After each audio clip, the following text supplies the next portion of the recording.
स्वागत है। इधर 2 दिन से हम लोग सवाल लगा रहे थे और इस सवाल लगाने में कुछ क्वेश्चन आप लोगों ने पूछे थे। तो आइए बच्चों, आज उन्हीं क्वेश्चंस के आपको हम सलूशन कैसे होंगे बता देते हैं। और इसके अलावा आपको जो हेडिंग पढ़ाई जा रही है उसको ध्यान से पढ़िए और सवाल जो भी ना आ रहे हो उसको आप ग्रुप में डाल दिया कीजिए।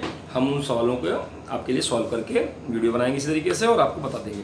तो आइए पहला सवाल देखते हैं। किसी छात्रा ने पूछा था आप लोगों में से ही कि यदि R बराबर कोई गोलीय आपका चालक है, उसमें R बराबर 9 किलोमीटर हो तो उसकी धारिता क्या होगी। तो आपको जानना चाहिए कैसे होगा। हम जानते हैं कि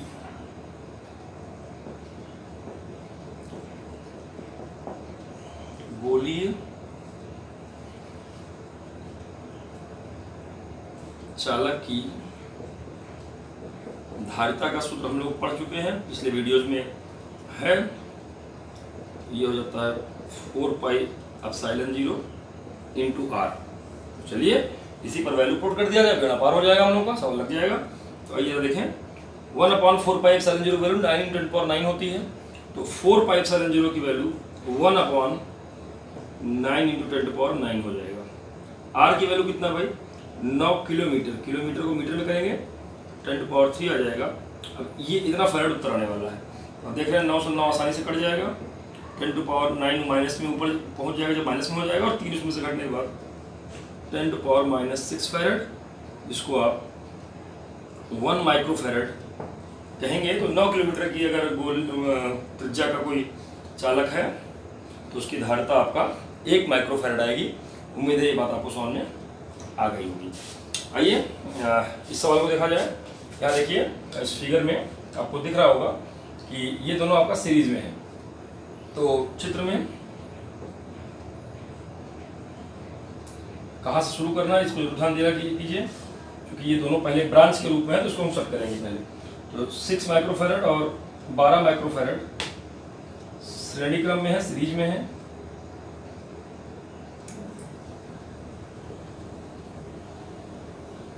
तब इनका तुल्य प्रतिरोध हो जाएगा श्रेणी क्रम में, आप जानते हैं 1/C = 1/C1 + 1/C2 आ जाता है। एलसीएम 12 आ जाएगा, 2 + 1 3/12 तो 1/4।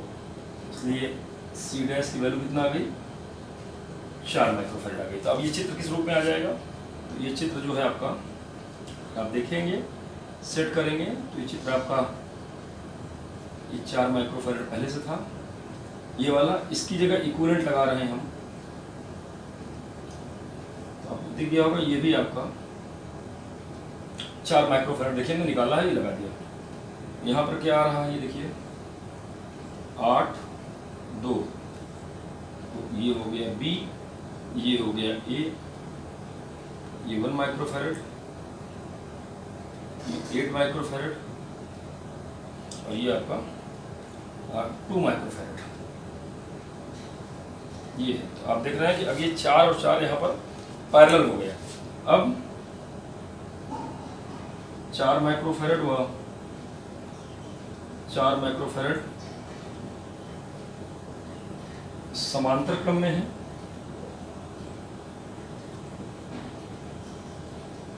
तब C बराबर हो जाएगा आपका, C डबल डैश कर लीजिए तो C1 + C2 का फॉर्म चलेगा सीधे सीधे, तो ये आ जाएगा। तो यहाँ पर C डैश क्या आ जाएगा आपका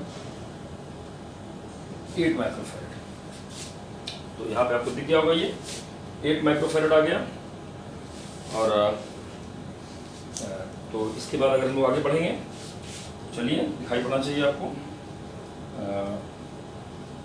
ये फार्मूला, ये फिगर था वो, ये 1 माइक्रो फैराड है, ये अब 8 माइक्रो फैराड आ गया। ये आपका ऑलरेडी 8 माइक्रो फैराड है, ये 2 माइक्रो फैराड है। ये पॉइंट B आ गया, ये A आ गया, ये 1 माइक्रो फैराड, ध्यान देंगे ये 4 और 4 ये 8 माइक्रो फैराड हो गया, पैरेलल में थे। ये आपका 8 माइक्रो फैराड है और ये आपका 2 माइक्रो फैराड है। अब आप देखिए एक हुआ 8 तथा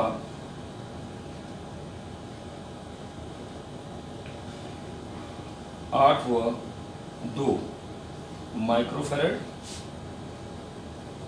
श्रेणी क्रम में, यहाँ दो चीजें श्रेणी क्रम दिख रही है आपस में, ये भी श्रेणी में है, ये भी अलग श्रेणी में है। तब 1/C1 is equal to 1/1 plus 1/8।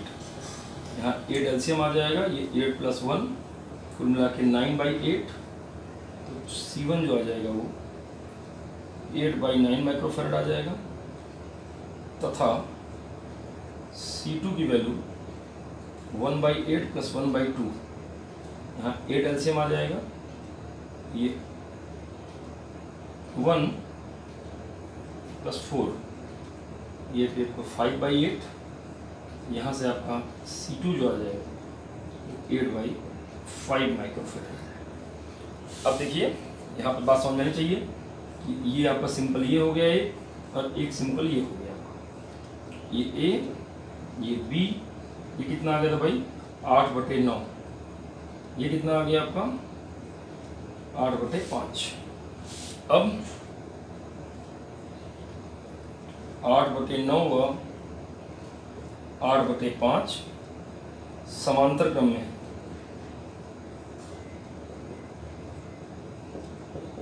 और समांतर क्रम में कैसे जोड़ा जाता है? C is equal to C1 plus C2, 8/9 8/5।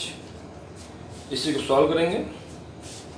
9×5 45, 9×5 45 के 5, यहाँ पास आ जाएगा 8×5 40, और ये 8×9 72, ये आ जाएगा। तो C की जो वैल्यू आ गई, इसको जोड़ देने पर 7×4 112/45 माइक्रोफैरड, ये आपका आंसर आएगा। इसको आप डेसिमल में भी सॉल्व कर सकते हैं। तो उम्मीद है ये भी बात आपको समझ में आ गई होगी। थोड़ा गुड़ा भाग ज़्यादा था, जो क्वेश्चन ये उतारा गया है उसका ये आंसर आएगा। देखिए यहाँ पर बड़ा आसान है। पहला पार्ट अगर हम सॉल्व करें तो इसको फिगर थोड़ा सा ट्विस्ट करना पड़ेगा बनाने के, सॉल्व करने के पहले। ये इस रूप में आपको दिखाई पड़ना चाहिए। ये 2 हो गया, ये 2 हो गया, ये 6 हो गया, और ये 6 हो गया। ये इस रूप में दिखना चाहिए। और ये 2 है, ये 6 है, ये 2 है, ये 6 है, और बीच में कितना लगा है इन दोनों के बीच में? तो ये 5 माइक्रोफैरड लगा। अब आप समझिए, ये व्हीट स्टोन ब्रिज हो गया, इसका रेशियो इसके रेशियो के बराबर है। ये भी 2/6 है, ये भी 2/6 है।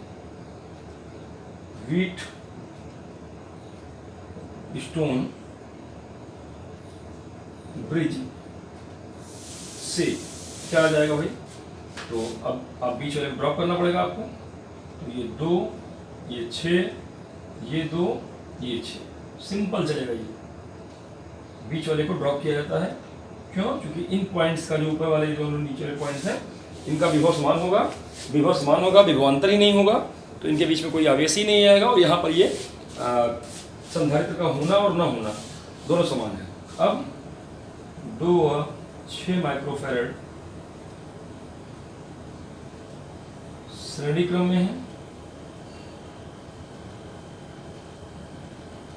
तो 1/C dash is equal to 1/2 plus 1/6, 6 LCM आ गया, 3 प्लस 1 4/6, दैट इज 2/3। तो C डैश की वैल्यू 3/2 माने 1.5 माइक्रोफैरड आ गया। अब आइए देखिए, इसको सॉल्व कर देते हैं हम लोग। दोनों आपका पैरेलल है। ये 1.5 माइक्रोफैरड, ये भी 1.5 माइक्रोफैरड। अब 1.5 माइक्रोफैरड व 1.5 माइक्रोफैरड समांतर क्रम में है। तब तुल्य प्रतिरोध क्या आ जाएगा, सॉरी तुल्य धारिता कितनी आ जाएगी, तो आप समझ सकते हैं। सीधे सीधे जुड़ जाती है। उत्तर जो आ जाएगा वो 3 माइक्रोफैरड आ जाएगा। ये भी सवाल आपको दिखा होगा, समझ में आया होगा। दूसरे पार्ट में भी सेम ऐसे ही हो जाएगा। यहाँ 2C आ जाएगा, यहाँ 2C आ जाएगा, बीच वाला ये गायब हो जाएगा। सेम ऐसे फिगर बनेगा। C और C 2C, सॉरी सीरीज में है, C/2, ये भी C/2, कुल मिला के C/2 C आ जाएगा। ये C आ गया और ये 2c है। तो अब श्रेणी क्रम में हो गए 1/c + 1/2c। सॉल्व करेंगे 2c/3 ये आंसर आएगा इस क्वेश्चन का। तो और सेम पैटर्न पे हल होगा। ये भी सेम पैटर्न पे है, अगर आप ध्यान देंगे ये भी व्हीट स्टोन ब्रिज स्ट्रक्चर है। इसका रेशियो इसके रेशियो बराबर है, तो ये बीच वाला गायब हो जाएगा। अगर ये बीच वाला गायब हो गया तो ये 2 और 2 श्रेणी क्रम में है। 1/2 + 1/2 जोड़ेंगे तो 1 आ जाएगा। तो ये 1 हो गया, ये भी 1 हो गया। अब दोनों समांतर में है। 1 और 1 जब समांतर में सॉल्व करेंगे तो आपको समझ में आना चाहिए 1 और 1 समांतर में सॉल्व करने पर 1 + 1 सिंपल चलेगा, तो ये 2 माइक्रोफैरड इसमें आंसर जो आ जाएगा। मैंने हिंट कर दिया आपको, सॉल्व करके दिखाया आपको, दैट बिकम्स 2 माइक्रोफैरड। तो उम्मीद है इस सवाल को बेस लेकर के ये भी और वो भी ये सवाल आप आसानी से हल कर पाएंगे। तो चलिए, आपको मैंने बहुत सारे सवाल दिए थे, लगाइएगा। जहाँ जो समस्या आएगी उसको जरूर बताइएगा। गुड लक बच्चों।